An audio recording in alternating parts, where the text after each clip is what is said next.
Salut, on se retrouve dans le premier épisode d'un podcast qui va parler exclusivement de préparation mentale pour le sportif, tout domaine confondu. Moi, si tu me connais pas, c'est Mathéo, je suis préparateur mental et physique en calisthénie, donc essentiellement une pratique au poids du corps. Je suis spécialisé en statique, donc je fais des figures de force. Tu peux me retrouver sur Instagram, sur YouTube, sous le même nom. Et aujourd'hui, on va parler de visualisation et de projection. Et on va voir comment la projection s'acquiert et comment tu dois la visualiser. Petit aparté, ce podcast s'inspire également d'un livre que je suis en train d'établir, Les lois de l'esprit, qui sortira, je l'espère, courant 2025. En tout cas, à travers chaque épisode, on va traiter une thématique, donc une loi que j'aurai construite. Et aujourd'hui, donc tu l'as compris, on va parler de visualisation, de projection, de la confusion que pas mal d'athlètes font entre ces deux termes et de pourquoi c'est important de travailler les deux points et de savoir les assembler. Donc on entend souvent parler de projection et ou de visualisation, dans le mouvement, dans le combo, en bref, dans la sensation. Mais comment se projeter, visualiser dans quelque chose que l'on n'a jamais ressenti? Ou encore, comment savoir que la projection ou la visualisation que l'on se fait est la bonne? Écoute, pour te parler un petit peu de moi, à mes débuts, j'avais tendance à confondre visualisation et projection, comme pas mal de monde je pense.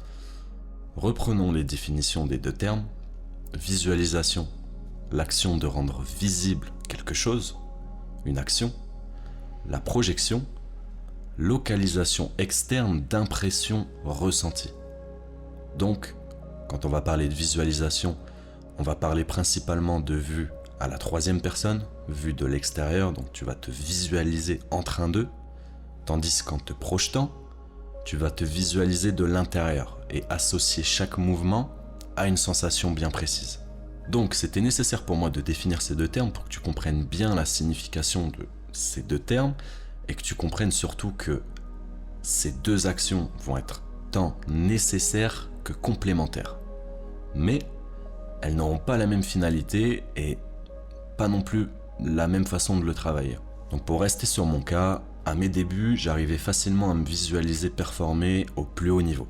Tu vois, c'est un peu comme tout le monde, je pense, quand tu commences quelque chose, tu te vois au top et t'as la dalle, tu vois, t'as une dalle assez pure.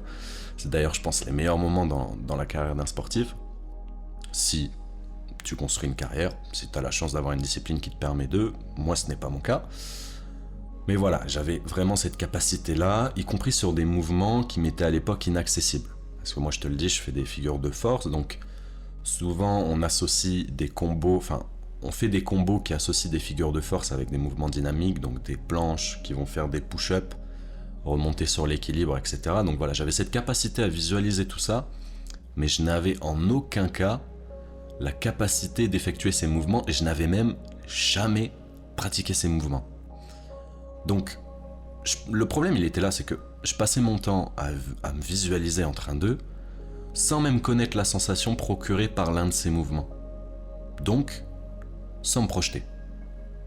Et là, il y a un souci, parce que je visualisais une finalité, donc un enchaînement, etc., réalisé avec une certaine aisance, parce que forcément je l'idéalisais, vu que je le visualisais sans avoir aucun repère, tu vois.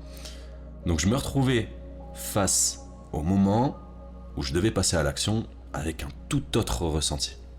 Et souvent, je me prenais une claque dans la gueule et ça créait soit chez moi l'envie de me dépasser, soit une frustration telle que j'abandonnais. Tu vas me dire, je parle beaucoup de problèmes, mais oui, c'est problématique parce que, en fait, je pensais me projeter en me visualisant, en me voyant réaliser l'effort que j'imaginais, mais cette vision, elle était faussée par mon manque d'expérience sur ces mouvements. Donc, impossible pour moi de me projeter, car je ne connaissais pas la sensation. Et donc, une fois confronté à la sensation, ma visualisation, petit à petit, elle a évolué.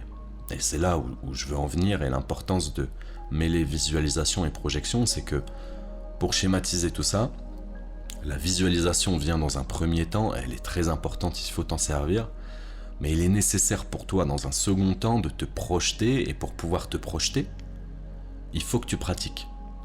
Pour pouvoir acquérir la sensation nécessaire, et la complémentarité face à la visualisation. Parce que si tu passes ton temps à visualiser mais que tu pratiques jamais, par peur ou par, je sais pas, par manque de temps, je sais pas quelle excuse tu peux trouver, il y en a plein, mais le problème il est là, c'est que sans projection, ta visualisation sera faussée, et sans visualisation, ta projection, elle sera pas là, parce que sans te visualiser dans quelque chose, ça va être difficile de passer à l'action. Donc voilà, l'important c'est ça, les deux s'entremêlent, mais il y a toujours un ordre chronologique. C'est logique. Et je pense que tu commences à comprendre un peu ce que je veux dire. Mais donc, en théorie, à force de pratiquer et à force d'affiner ta projection, ta visualisation, elle évolue. Pour enrichir et solidifier ta projection. Ainsi de suite, jusqu'à arriver à la pleine aisance sur ces mouvements, jusqu'à avoir une réelle idée de la sensation. Et arrive un moment où la projection est tellement pointilleuse que le lien se fait avec la visualisation, et pas avant. Je te le redis, pas avant. Très important. Tu ne peux pas avoir une sensation associée à un mouvement sans l'avoir pratiqué et sans t'être confronté réellement à ce mouvement. Je parle de mouvement, mais ça peut être un match, ça peut être une confrontation, enfin, tout ce que tu imagines, associe-le toi à ta discipline. Et donc, automatiquement, vous allez vous voir faire et vous allez pouvoir vous projeter dans la sensation. C'est là, et seulement là, où vous aurez la pleine conscience et la pleine maîtrise de vos capacités.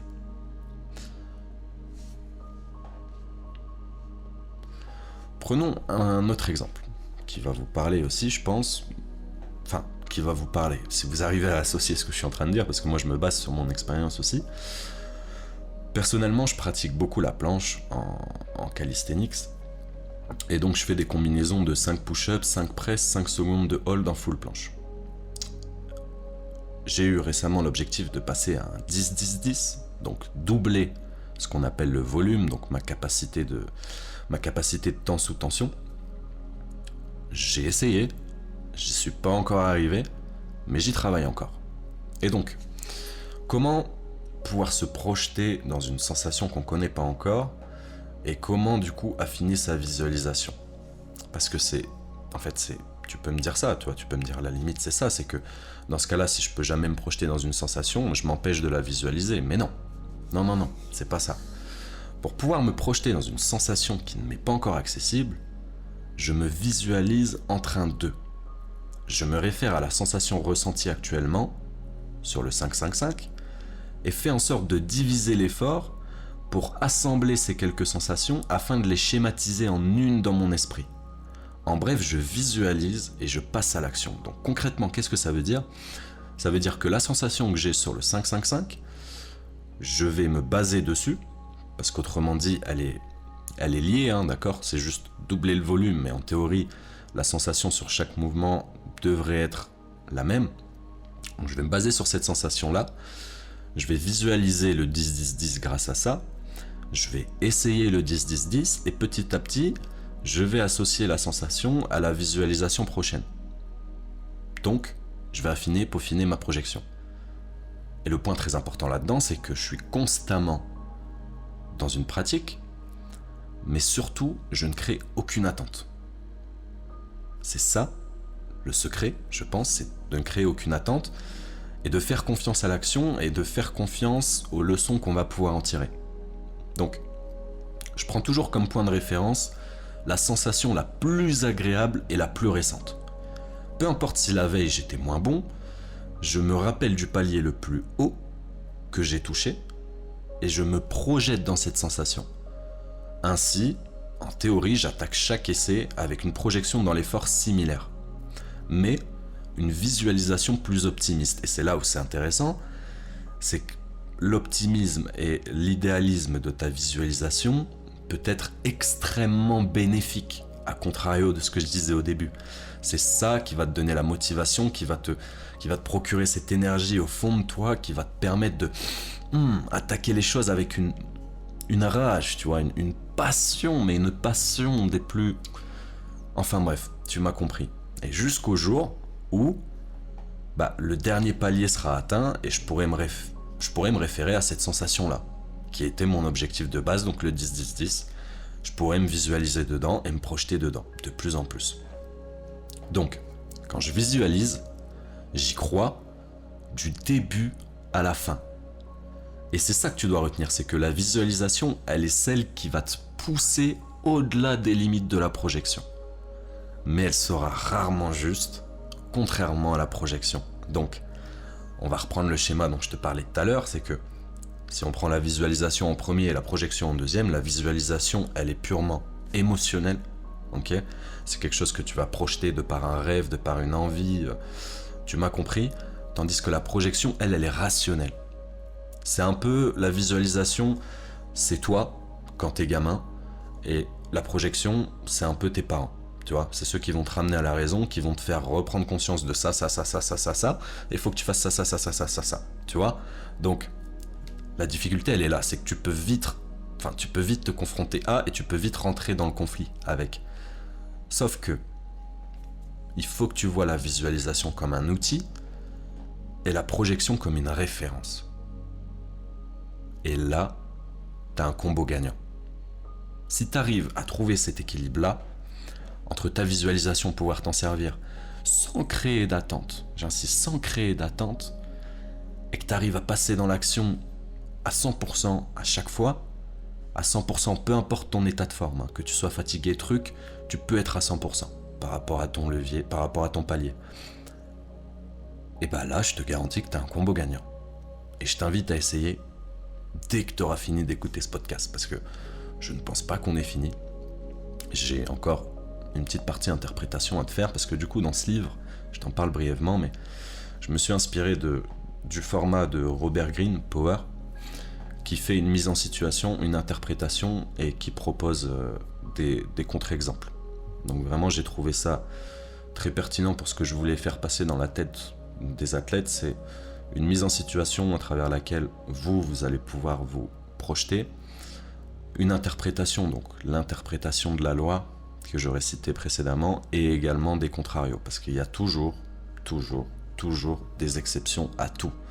Et le plus important, c'est qu'il y ait un équilibre dans tout ce que tu fais. Tu peux pas écouter ce que je dis, te comparer et te dire « Ah, c'est de la merde, oh putain, ah ouais, c'est vrai que je fais comme ça, ah merde, mais je suis pas fait pour ça. » Non, c'est pas l'objectif. L'objectif, c'est de faire une prise de conscience et que tu puisses évoluer. Mais il y a toujours un moment à tout. Là, tu te trouves au moment où tu dois te trouver actuellement et tu agis de la façon dont tu dois agir actuellement. Ok ? Arrête de vouloir avoir un combo parfait. Ça n'existe pas. Tu as juste de l'équilibre à trouver entre chaque élément. Donc, venons-en à l'interprétation de cette loi. Pour parler toujours de mon cas, ma visualisation, elle était donc bâtie uniquement via mon idéalisation de ces mouvements. Je les voyais pas parce que j'étais capable, mais parce que j'en rêvais. Donc l'émotionnel, comme je te disais juste avant. La visualisation ne mène pas à la réussite. Mais par contre, elle t'accompagne vers. C'est la projection qui t'y amène. La visualisation vient avant la projection. Elle impactera forcément la projection pré-sensation, tandis que la projection, elle impactera la visualisation post-sensation. Tu vois un peu le mécanisme ? Et donc pour faire clair, la visualisation, comme je te le disais au début, tu vas la voir de l'extérieur, tandis que la projection de l'intérieur. Imagine-toi, pour les pratiquants de calisthenics qui peuvent se projeter ou autres, imagine-toi faire une Maltese Press, imagine-toi donner ton dernier coup droit de tennis, imagine-toi faire ta meilleure longueur si tu fais de la natation, enfin le meilleur mouvement, le meilleur truc que tu associes. Pose-toi la question de comment tu le vois. Si tu le vois du dessus, de côté, etc., que tu te visualises en train de faire, là, tu es sûrement en train de te visualiser.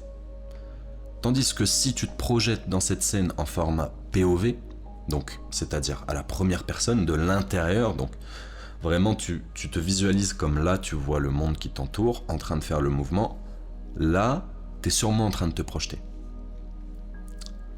Et ce qu'il faut que tu te demandes surtout, c'est est-ce que tu associes un mouvement, une réussite à une sensation ou à une émotion ? Si tu l'associes à une sensation, tu te projettes. Si tu l'associes à une émotion, tu visualises. Donc, je vais me répéter, mais la visualisation, elle est purement émotionnelle. La projection, elle est rationnelle et voilà le cocktail parfait pour toi pour évoluer dans ta discipline. A contrario, tu vois, il y a forcément des exceptions comme je te le disais, ces deux éléments, ils sont extrêmement variables.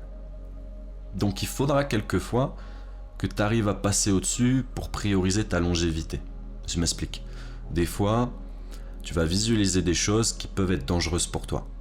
Parce que la visualisation est extrêmement influencée par le contexte dans lequel tu te trouves. Par exemple, si tu te trouves en compétition, en rassemblement, enfin en mouvement, en événement spécial, pardon, tu vas forcément avoir cette petite voix qui va te pousser à prouver quelque chose. Ok, surtout au début, quand tu manques de maturité sportive, tu as toujours ce petit truc, aujourd'hui je vais montrer, tu vois. Méfie-toi de ça, parce que il peut arriver que ça te survisualise et qu'en fait tu te retrouves dans un truc où tu vas pousser extrêmement tes limites et des fois ça peut causer des blessures et des traumatismes. Donc méfie-toi de ça. Il va falloir que tu saches gérer tes émotions parce que la visualisation, elle est émotionnelle, donc forcément plus tes émotions sont perturbées, plus ta visualisation va l'être. Ensuite, il peut arriver que ta projection, elle te fasse défaut. Surtout quand tu te sens fatigué. Tu peux te projeter dans une sensation en fonction de ton état de forme et du coup mal te projeter. Oublie pas, projette-toi dans la meilleure sensation que tu as eue récemment. Ok, bien sûr, il va falloir que tu adaptes le contexte en fonction, mais c'est pas au niveau de ta projection que tu l'adaptes. Ta projection, elle doit toujours être optimiste. C'est au niveau de ta rationalité et de comment toi, tu estimes qu'aujourd'hui tu peux ou pas. Mais ta projection reste la même. Donc, de temps à autre, il va falloir que tu actives ce que j'ai appelé le mode off. Mettre en off le cerveau. Peut-être que des fois tu te sens fatigué, alors qu'en fait non, ça m'est arrivé plein de fois et je suis sûr qu'à toi aussi. En début de séance, c'est horrible et tu te retrouves d'un coup en milieu de séance à faire des trucs que tu n'aurais jamais fait auparavant. Et que toi-même tu te choques et tu te dis what the fuck. A contrario, des fois tu te prépares pendant des semaines pour un truc et au final c'est tout l'inverse. Donc tu vois vraiment qu'il n'y a pas de règle et qu'il faut constamment que tu sois dans l'adaptation. C'est très important. Et donc, pour activer ce mode off, moi j'ai une technique qui marche systématiquement, à 100%. Bien sûr, c'est appliqué à ce que je fais, mais tu peux l'appliquer à ce que tu fais aussi. En gros, il va falloir que tu ne prévois rien avant d'arriver au moment de l'action. Donc les 5 à 10 secondes précédant ton acte vont te guider. Il faut que tu te fasses confiance. Il ne faut pas que tu appréhendes ce que tu vas faire. Il ne faut pas que tu penses à ce que tu vas faire. Il faut que tu arrives devant le moment et que tu laisses ton corps parler. Tout simplement. Et automatiquement, si tu fais ça, tes actes vont être en accord avec tes pensées et ainsi de suite. Tu vas trouver un équilibre qui va se créer. Donc, meilleur conseil pour ce podcast, apprends à activer le mode off. Donc voilà les amis, merci pour votre attention. Là, c'est le premier épisode. Je ne peux pas vous promettre pour l'instant de fréquence de sortie d'épisodes parce que je suis dans un contexte assez particulier où j'ai beaucoup de travail et très peu de temps pour moi.